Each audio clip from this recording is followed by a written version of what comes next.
सदाशिवसमारम्भां शङ्कराचार्यमध्यमाम् अस्मदाचार्यपर्यन्तां वन्दे गुरुपरम्पराम्। गुरुब्रह्मा गुरुर्विष्णु गुरुर्देवो महेश्वरः गुरुसाक्षात् परब्रह्मा तस्मै श्री गुरुभ्यो नमः। हरि ओम श्री गुरुभ्यो नमः। हरि ओम।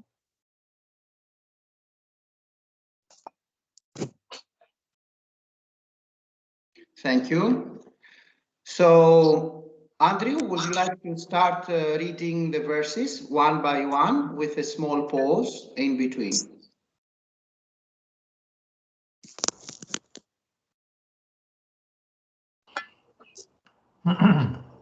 One looks upon the self as a wonder. Similarly, another speaks of it as a wonder, and another hears it as a wonder. Still another, even after hearing about this self, does not understand it at all. Bharata, Arjuna, this Atman, the indweller of the bodies of all beings, is ever indestructible. Therefore, you ought not to grieve for all these people. And also, from the standpoint of your own duty, you cannot waver, for there is nothing greater to a kshatriya than a battle for the cause of Dharma.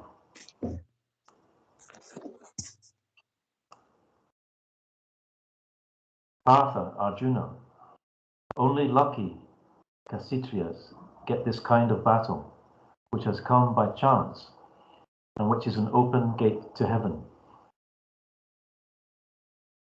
But if you refuse to engage in this war, that is in keeping with Dharma, then, forfeiting your own duty and honor, you will gain only sin. Also, people will speak of your unending infamy. For the honored, dishonor is surely worse than death. The great warriors will consider you as having retreated from the battle due to fear, and you, having been so highly esteemed by them, will fall in their esteem.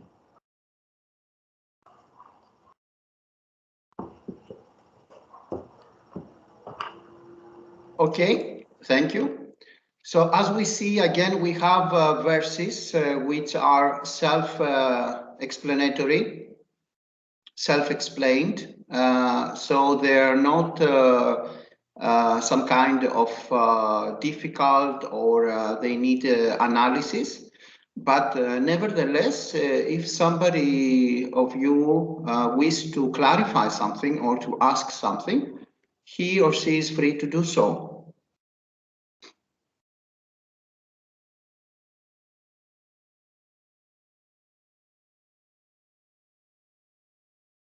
In general, the second chapter is not a difficult one. It is mostly like a continuance of the introduction of the first chapter. So it is not a very difficult one, and that's why I wish to pass it a little bit more fast in order to go to the chapters where there is a lot of difficulty and we may stay more and to analyze in depth. So from the previous presentation of Nagaraju, are there any questions or the need of clarification? All right, it was a fantastic presentation and very clear, so it is logical not to be a need for clarification. For today, I thought to have a presentation from another brother from Denmark. another Sishya of mine who lives in Denmark. His name is Emil. He's today with us. We had a lot of private satsangas together, and the last 6 months we are more, let's say, we meet more often, and Emil had a great progress in his understanding, and his questions are really always very profound. And I thought that to ask him to present some of his questions on our previous private satsanga, and to deal with them all together. Also, this is something that I wish to happen from all of you. Like each and every of you, it will be great if you can present some questions and answers, or a presentation for a topic of Vedanta that you love and you wish to present.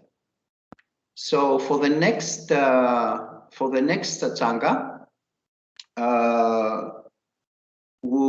Andrew, can you present something in our next satsanga? Something that you like.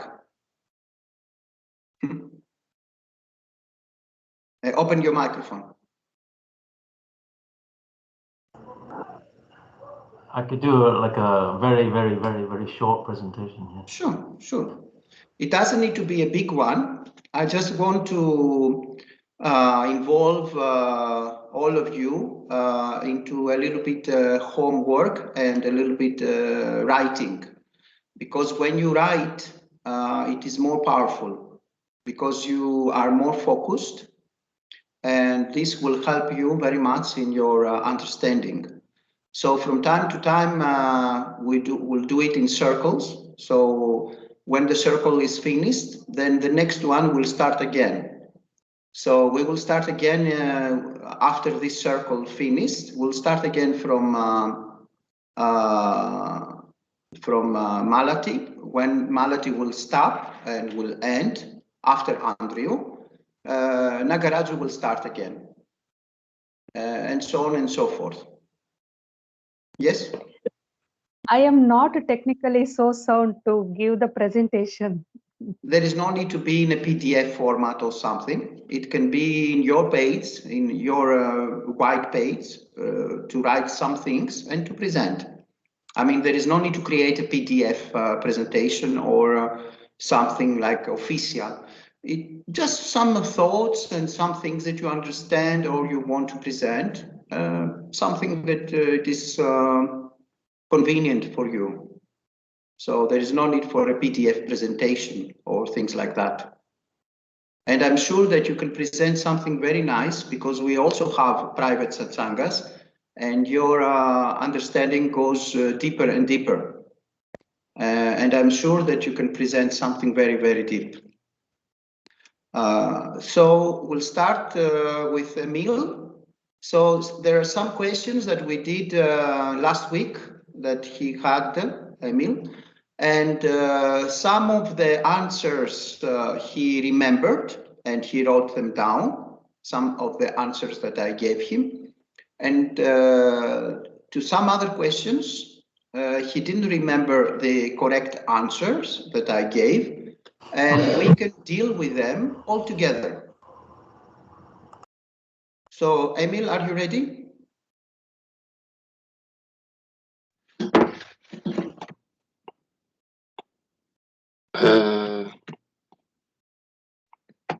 If you are ready, you can start.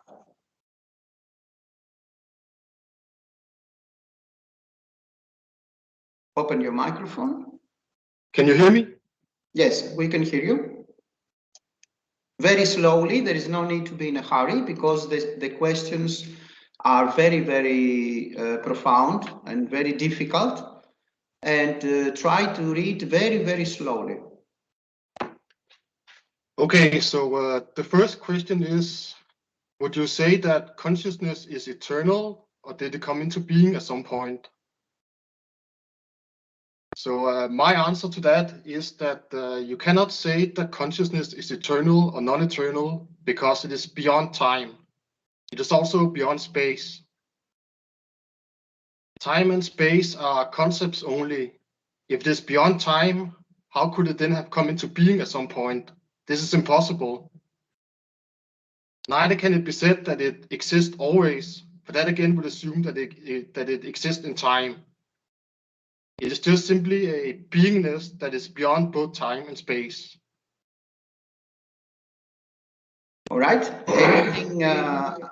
Anything that needs to be clarified here? Is it easy for all of you? So again, I repeat, consciousness cannot have a beginning. And since consciousness cannot have a beginning, it cannot have also an end. Consciousness is unborn. In Advaita Vedanta, we call it anandi, beginningless. So even Maya is beginningless, anandi. And this is very, very important to know. Anytime, especially you feel frustrated and very, very pessimistic, and you have any kind of negative emotions, just repeat to yourself, I am anandi, I am beginningless consciousness, I am unborn, nothing can harm me, I am infinite, infinite consciousness, awareness, Brahman, and this is my glory. So these words will remind you the truth about your real self. Yes, Emil, you can continue. So the question is, what about the universe? Did it come into being at some point, or is it eternal? For which I don't have an answer. So again, the universe cannot have a beginning. We speak about a beginning when we speak about pralayam and the night and day of Brahma, Brahmaji. But this is in a figurative way. Consciousness, consciousness only exists, and consciousness gives the substratum or offers the substratum for the universe to appear and disappear. So the universe is only an appearance. It doesn't have a beginning point or an ending point. Although if we see it from the standpoint of the scriptures, from a beginner's point of view, we say that a particular point of time, we have the waking up of Brahmaji and the day of Brahmaji and the projection of the universe, Jagat. And then at a particular point, according to the scriptures, we have the passing by of the yugas and the kalpas and all this. And then we have pralayam, the night of Brahmaji. So we have a projection and then we have the disappearance of the projection. But again, is from the standpoint of the separate individual eyes. But from the ultimate point of view, there is no such thing as the universe. There is no Jagat, there is no Jivatmas, there is no even Isvara. There is no even God. So depending from the standpoint that we look at, there are scriptures that they speak about the beginning or the end. So we have the beginners, we have the advanced students, and accordingly, we may answer these questions. Is it clear, or you would like to elaborate more? Emil, is it clear for you? For me, it is clear. I don't know if anybody else has any questions. Yes, Nagaraju?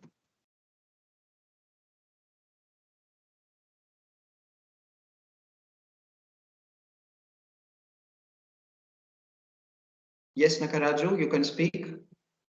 Open only your microphone if it is not open.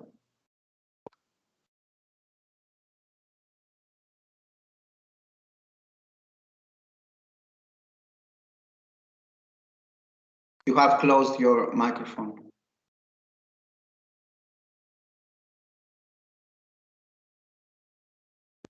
My microphone is on. Yes. Is Now it it's audible? on. Yes, Yeah. now it's audible. Yes. Okay. You just mentioned about the universe being an illusion from the Advaitic perspective, but now the very same scriptures do refer to the 14 lokas that exist, and as you had also mentioned about the waking up and the pralayam of the Brahma's time. So how do we actually translate this into Advaitam? So do we need to believe that the universe does exist across 14 lokas, or do we need to take that also as an illusion? Yes, one very nice key that we can use all the time in Advaita Vedanta is the deep sleep without dreams. When we are in that state, we can be very sure that there is no jagat, there is no universe. And there is no also the reflection of consciousness this moment. So consciousness is there, but we don't have the Sukshma Sarira to be alive. It is in a dormant state. So consciousness cannot be in a reflection. Now, in the dream with, in the sleep with dreams, again, we see a universe, we see people, we are interacting with people. And there is also the appearance of time. So if we have an appointment, we may see in the dream that the time is now to go to our appointment. And there is this sense of time. And there is the sense of space and things like that. But upon waking up, we realize that everything that appeared as space and time was only an illusion. And it was only in the screen of consciousness. But we keep not noticing that. It is just like in the cinema, in the screen, when we see a movie that we love very much, we become distracted from the protagonists and we forget that what we see actually is the screen. And there is nobody there. There are no protagonists there in reality. It's only an appearance. So the universe appears to exist, and in Advaita Vedanta, we do not negate the appearance of Jagat, the universe. We do not negate the appearance of Jivatmas. We do not negate the appearance of Isvara, God. We do not negate anything of this. We negate the inherent existence or the separate existence or the autonomous existence of these things. We say that the essence or the nature of everything that appears and disappears is illusory. And everything appears and disappears as an appearance in consciousness, in Brahman. Just like we do not negate a pot, but we negate the potness, the nature of the pot, that it is potness. We say in Advaita Vedanta that the nature of the pot is clay. So we say that here we have the appearance of a pot. We don't negate that, but we negate that the pot do exist as inherent existence of a pot. We say that it is actually just clay. The same with the waves in the ocean. We do not negate the appearance of the waves in the ocean. We only say that the nature of the waves, the inherent existence of the waves, is not a wave, but it is water, the water of the ocean. So this is the real approach that we must have in our understanding. Nobody said that because this universe is dreamlike or mind-like, and it is only made from is made of thought forms, everything is only a concept, everything is just a thought form. That doesn't mean that we can do whatever we like. That, for example, we can hurt somebody, we can kill somebody, we can say lies, we can take advantage of the so-called apparent others, and so on and so forth. No, because the appearance will be there also facing the consequences of our behavior and our activity.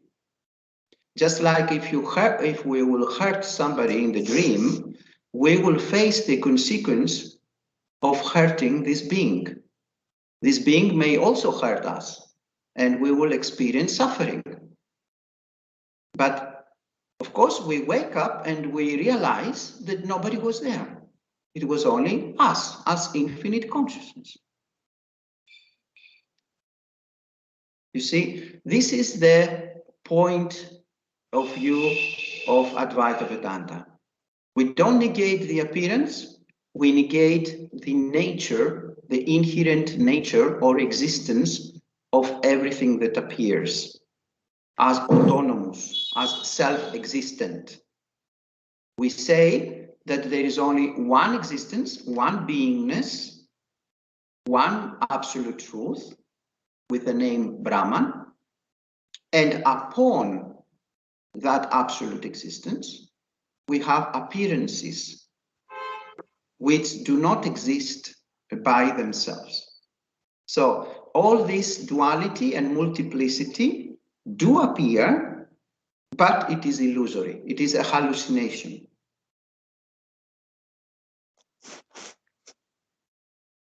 I don't know if Nagaraju wants some more elaboration. That's clear. It's understood. Okay. So, Emil, would you like to continue? Or you would like some clarification? Sure. The next question. So, what was consciousness before the universe came into existence? I mean, did it just exist in a formless state? For which I don't have an answer. Yes, consciousness is not a thing, and it's not something that is under constant change, as we are used to be, as we are used to see in everything that appears and disappears. So we used to believe that if something appeared, when it appeared, and what was its previous state. So we see, let's say, a burned wood, and we say how it was before. Because we know in this apparent world, in Jagat, and we know that whatever appears and disappears always is changing. Nothing remains constant. Everything changing constantly. And that's why there is this logical question in the thinking process. And what about consciousness? Was consciousness always the same? Or before it was conscious, it becomes consciousness, it was something else? It is a very logical question. But consciousness was never born and is never changing, never alternating itself. It is so subtle and it is so transcendental that we cannot say that it had a previous state. Its state is always the same. Its state is always pure knowing principle. And this knowing principle is what we call awareness or Brahman. It's something that it is in a constant knowing.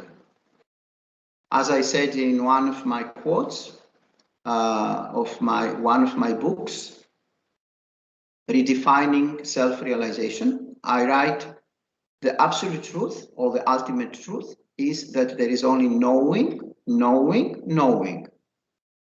Nothing else exists. Everything is made of knowing. There is nothing else as a constituent. The constituent of everything that we see is simply knowing, even if it seems very strange. So consciousness cannot be in a previous state. It is always knowing, beginningless, ananti. Imagine how it would be if you were to remove the principle of knowing in each and every of your experiences. Let's say you eat a beautiful ice cream, and I ask you to remove the knowing principle from this experience. Can it remain something? It's impossible to remain anything. If you were to remove the knowing, there is no experience. So another example is that if I were to ask you, did you ever had an experience of a break or a pause in you consciousness awareness? Did you ever had an experience of a break of consciousness, of you consciousness? What will be your response?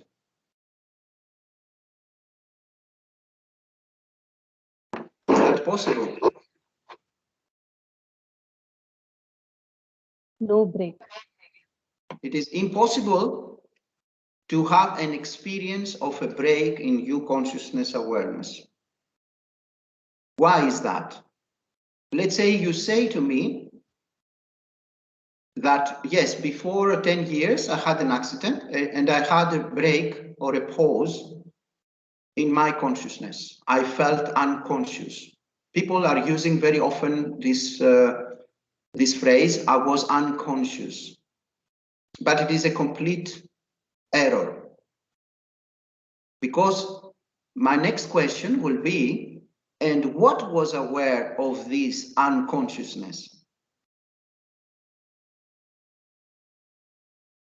So even to say I was unconscious because I had an accident, that is revealing that something was there aware of your unconsciousness, correct?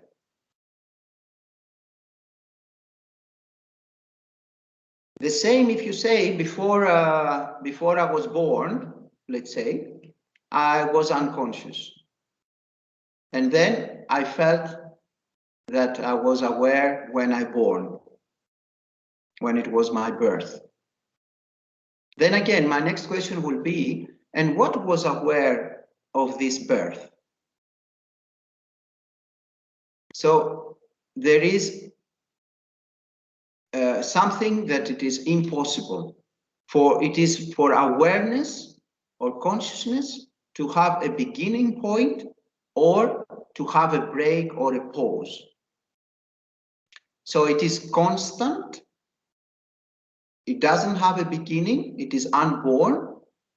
And that's why it will be always unchanging and without any death, without any end. Yes, Malati? So just you said that time of birth, I born, that you are, what is aware of your birth, you are asking. You asked. But if I say that my mother told I born, so I know that. I may say that. So I need a clarification here. Yes, that is about the body-mind complex. That is about the Annamaya Kosa, the veil, the veiling of the Annamaya Kosa that was born, and not you consciousness. So your mother may say that this body of Malati, the Annamaya Kosa of Malati, was in this birth, in this particular date. It is okay, but this is not about consciousness. It is about the Annamaya Kosa. And of course, it's not for Sukshma Sarira and Karana Sarira. It is only for Annamaya Kosa, the veil of the physical, what we call physical body. Okay? Okay.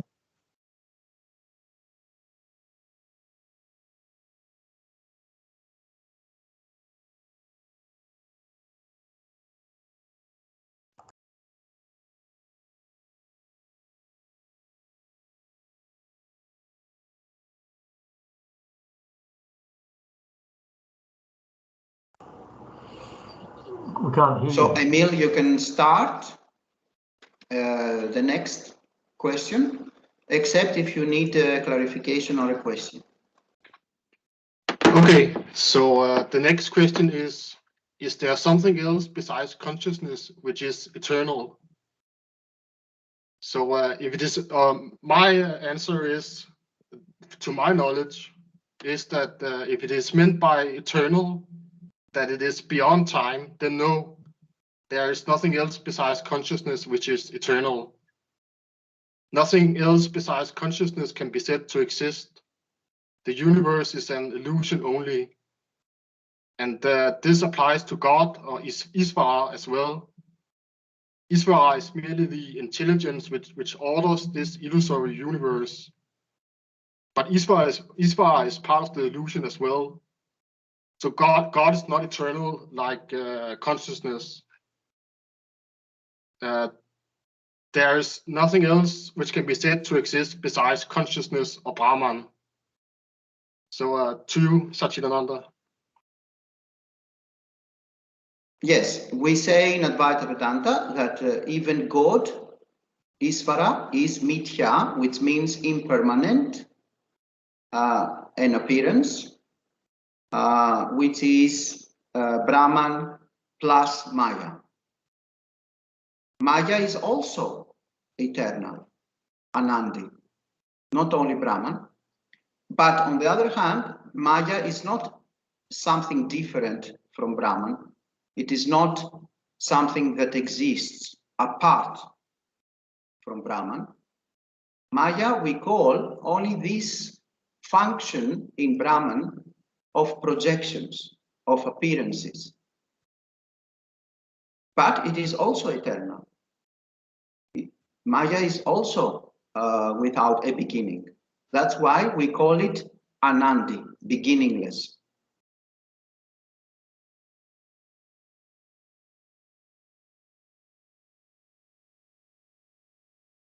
Anybody who would like to clarify something on that?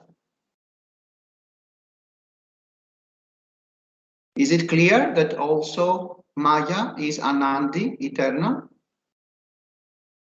But at the same time, that Maya does not exist as a separate entity from Brahman?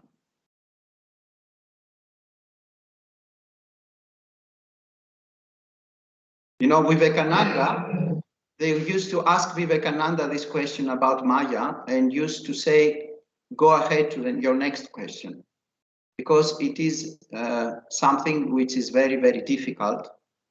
And only if you insist in an acharya or a swami or a guru will answer to you about Maya, because it is very, very complicated and very difficult topic. On the one hand, Maya does not exist as a separate entity apart from Brahman. On the other hand, Maya is also eternal and Anandi, beginningless. So that makes it very, very difficult topic. But again, Maya is not an entity apart from Brahman. Maya is all the appearances that do appear and disappear in Brahman. And the appearances are eternal. They never had a beginning point, if that helps you. Yes, Malati? But Maya has an ending point, right? No, Maya does not have an ending point. And also a beginning point. So when we know that the Brahman is a whole and this consciousness is alone, Advaita, then there is no validity for Maya. So what I think is, when I get a machine, some gadget, I want to make use of that, like mixie. I want to make chutney or sambar, so I'll get my product. Then I should not worry about its working machineries and all. So I think that I never bothered about the working of Maya, illusion, or how it Maya works, what is the effect of Maya in this world. I never bothered about that. Then my approach may be wrong. What do you say?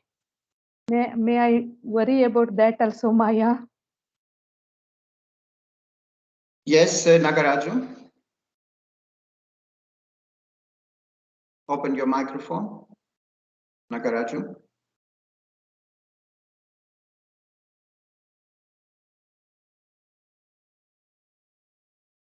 Not working? Yes, now it's audible, yes. Oh, okay. Now, my understanding of Maya is it is time bound. Am I right? It is, everything is potentially available but not visible to humans, or it is not. It is going to happen in the future, and that is Maya. Yeah, Maya is only an appearance, does not exist as a separate entity apart from Brahman. Is all these appearances. But you cannot say it is time that. bound, right? It is time bound. Yes, Maya is time and space. It belongs to the concepts and the illusory appearance of the universe. Maya is part of the illusion, part of avidya. Actually, Maya is creating avidya, ignorance. And due to Maya, due to ignorance, avidya, we need self-knowledge, we need jnana. But at the same point, never existed. And if you say never existed, again, it is not the right phrase because it appears. So in Advaita Vedanta, we always say, go to the next question. Because you cannot say it never exists and you cannot say it exists. It is something in between. Because Maya never existed and at the same time it appears and creating problems. But it is creating problems in the illusion sphere. Nothing ever happened and nothing will ever happen. But it does appear. So when we see the blue sky, we say this is the blue sky. But if somebody will go up out of the planet, will see that there is no blue sky. Yes, but you cannot say that blue sky does not exist either. You say it appears, but it does not exist on the level of its true nature. The same with Maya. Maya does not have inherent existence. It does not exist by herself, by itself, but it creates this illusion, this avidya. And it is anandi, it is beginningless, eternal. It appears like it exists, but it never existed. There is only Brahman. It is a very, very difficult topic. Very, very difficult. Maybe the most difficult topic in Advaita Vedanta. After that, that scripture and many, many others, when we will end up one day in Panchadasi and other scriptures such as Astavakra Gita, Avadhuta Gita, and Ribu Gita, then we will see again that there is only Brahman, and there is never such thing as Maya, and there is never anything except Brahman, and everything is mental, everything is just a concept. Even to say Brahman, it is a concept, it is mental, it is not the absolute truth. But because the thinking process wishes to speak and wishes to put labels and give nama rupa names and forms, it uses the term Brahman. But in the Ribu Gita, even that is negated, for example. But it is the most advanced scripture in Advaita Vedanta. These three scriptures, Ribu Gita, Astavakra Gita, and Avadhuta Gita, are the most advanced scriptures. And you can study them, but only through strong guidance from a competent acharya or guru. But really, Maya is one of the most difficult topics in Advaita Vedanta. Should each and everyone study about the Maya to know about the working of Maya? There is ideally no way Study. that you can study Maya, right? You cannot Exactly. know what is going to happen Yeah. in the next 1 hour. So that is Maya. So everything is potentially existent. Perhaps, in the next 2 hours, you could be having your dinner and going to sleep, which is again Maya. Perhaps if you don't go to sleep, it is Maya. So everything is potentially existing in time and space, which you cannot really feel and get to know in the present. Yes, very well said. And also quantum physics, quantum mechanics, also they have arrived in that conclusion that there are infinite possibilities and everything is just a hologram, everything is just information, and there are infinite possibilities for appearances, and there is no any solidity. So everything is just consciousness, again, from the lips of quantum physics.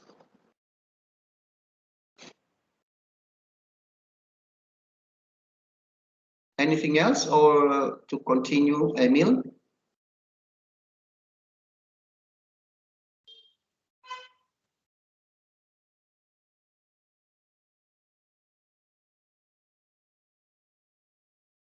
Emil, you can continue if you don't need a clarification.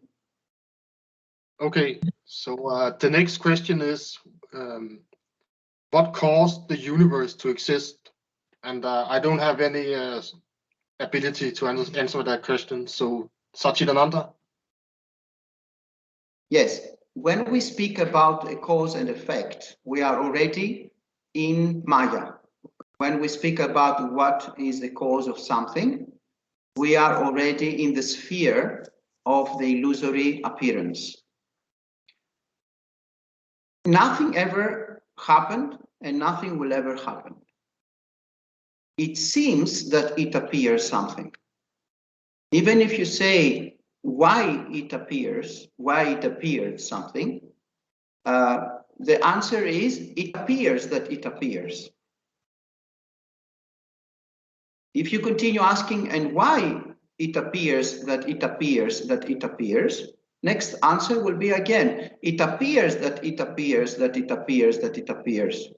There is no cause and effect in reality. Cause and effect is also in the sphere of illusion. Of course, in cause and effect game, we need to function in this illusory world, because otherwise we will face the bad consequences and we will create dukkha, suffering. And when we act according to the dharma, to the dharmic rules, then we can experience more sukha, more happiness. So in this illusory world, there is the need of following the dharma, because otherwise we will accumulate bad karma, papa, instead of accumulating good karma, punyam. But again, this is in the sphere of the dream, of the big dream. But the universe never had a beginning point. It never started, it never existed. So if you ask, and when it started to appear, there is no answer, because it never existed. So how something that never existed have a particular beginning point? It never existed. It is only an appearance. The same with Maya. We cannot say when Maya started to appear, because this is a time question. You presuppose that there is the existence of time. When you say when or how or things like that, you presuppose that there is the existence of time and space. But both of them are concepts. They are namarupa, names and forms. So the same with consciousness, the same with the universe. There is no beginning point because it never existed. In reality, it's only an appearance. So any questions about when or how, it is in the sphere of avidya, of ignorance, and it is in the sphere, in the scheme of things, which is including the time and space concepts. But there is not such thing as time and space. It is only a concept. They are both concepts. There is no such thing as time and space. There is only the eternal here and now, which is your true nature, your own self, the only one self, the eternal here and now.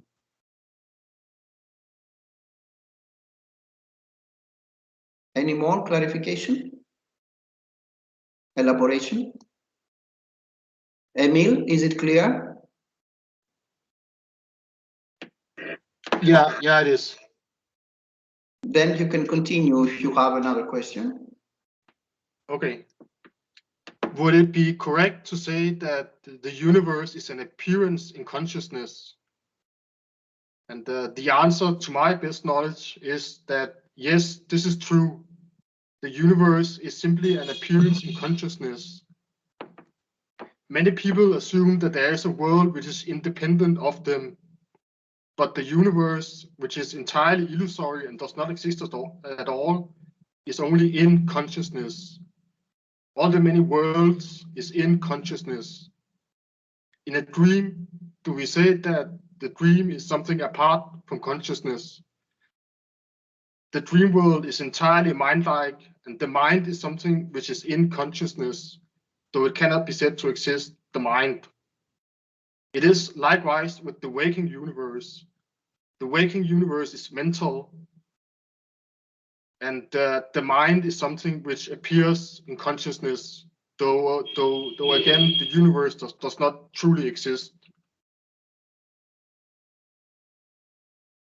Yes, exactly. This is the truth. That's why we use these prakriyas in Advaita Vedanta, these tools or methods, such as neti, not this, or another prakriya, atma, anatma viveka, or panchakosa viveka, and things like that, in order to show and to reveal that the universe is only an appearance in consciousness, just like the dream in the night. Everything appears just as real. People, you may walk in the streets in the city, you may see people walking, cars moving, buildings. You may enter a restaurant with a friend of yours and have lunch. And then after all this interaction with the so-called external universe and the so-called others, you wake up and you realize that everything was appearing in the screen of your consciousness. So the same with the big dream of life, it is just a dream and nothing more. Now, the point is to make this dream a nice dream, a pleasant dream, and not a nightmare. How? By following the dharmic rules, by following the prescriptions of the sages, by doing karma yoga, by doing upasanas, by doing the Vedic rituals, by having a moral lifestyle, a spiritual lifestyle, by following a guru parampara, a holy tradition, and a competent acharya or a guru, and things like that.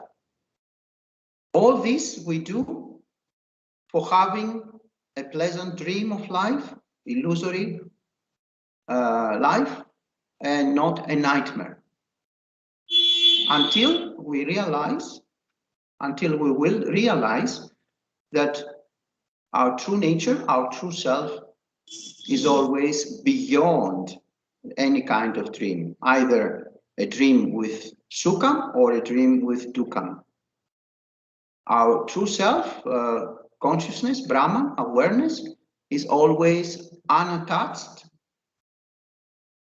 unharmed, and completely in freedom. Would you like something more to elaborate, Emil? Or you can continue. You have another question also? Yeah, I do. It's clear now. So yes, so you can continue. Okay. So last time I was inquiring into how Brahman can be said to be bliss. It is said that Brahman is the bliss and consciousness and truth, Satchitananda. And it just makes me wonder, is bliss not an appearance in consciousness and just apart from consciousness taken in itself? How can Brahman be bliss if bliss is something experienced? And I wrote my answer to the best of my knowledge, or what I remember from our conversation, is that yes, it is true that bliss is an appearance in consciousness. But when it is said that Brahman is bliss, it is meant that the nature of Brahman is bliss. It is not meant in the sense that bliss is an experience or an appearance in consciousness, but that the very nature of Brahman is bliss and happiness. To you, Satchitananda. Yes, exactly. Bliss or ananda in Brahman is not an appearance, it's not something that appears at a particular point of time. It is just the nature of Brahman. That's why we know from the scriptures, the sastrams are saying that Brahman is of the nature of Sat, Chit, and Ananda. Brahman is of the nature of Sat, infinite beingness and truth, Chit, infinite awareness, consciousness, and Ananda, infinite peace, happiness, and bliss. So this is the nature of our true self, of our true nature. It's not something that appears and disappears. Ananda is a lack of any kind of conflict, we can call it. It's just like when you are with your girlfriend or with your boyfriend or with your husband, with your wife, in a very, very happy moment where you feel total bliss, total happiness, total peace, total fulfillment, and there is no any kind of conflict. Or when you are in a deep meditative status where you are completely fulfilled and there is no anything at all that you need to add in order to feel this ananda. But from the point of view of the jivatmas, the body-mind complexes, there is no this recognition of Satchitananda because of the constant distraction from the veiling of the panchakosas. So the jivatma is always distracted due to the veiling of the panchakosas. The Jivatma always is focusing on these mechanisms of these layers and forgetting to see the true nature, the true existence, the true beingness. Just like when you see a movie in the cinema, you forget that you see the screen and you are focusing on the story and the scenario and the protagonist in the movie. The same with the life story of your body-mind complex. You're focusing on that and you forget that you are this substratum, this space-like field of consciousness, of Turiyam, that everything as your life story, life scenario, appears and disappears. And in moksha, in self-realization, in jnanam, you have this permanent recognition and conviction that what you really are is this turiyam, this fourth state, or this chaitanyam, the witnessing consciousness, the space-like field of consciousness, awareness, Brahman. Is it clear? Emil? Yeah, it is clear. Perhaps someone else has a question? Yes. Does anybody wish to say something or to elaborate?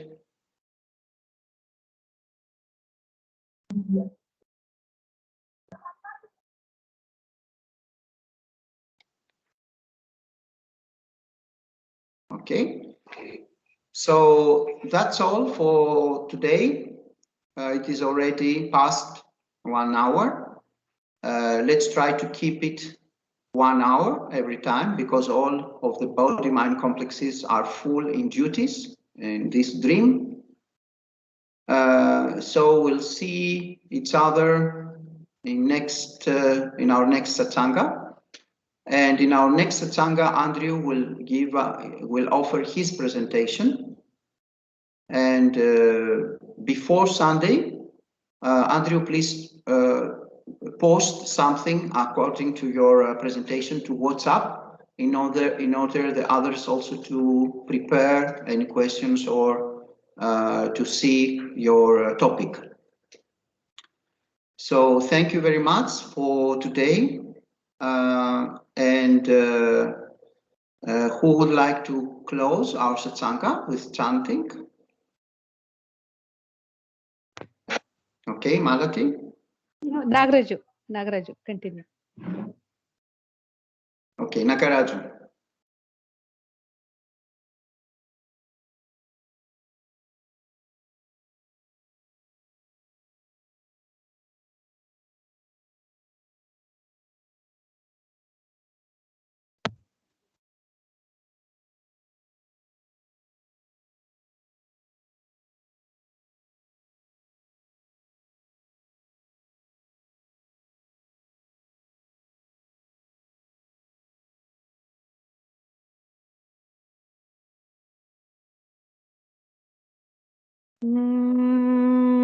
Purnamadah Purnamidam Purnat Purnamudachyate Purnasya Purnamadaya Purnamevavashishyate. Om Shanti Shanti Shanti. Hari Om Shri Gurubhyo Namah. Hari Om. Thank you.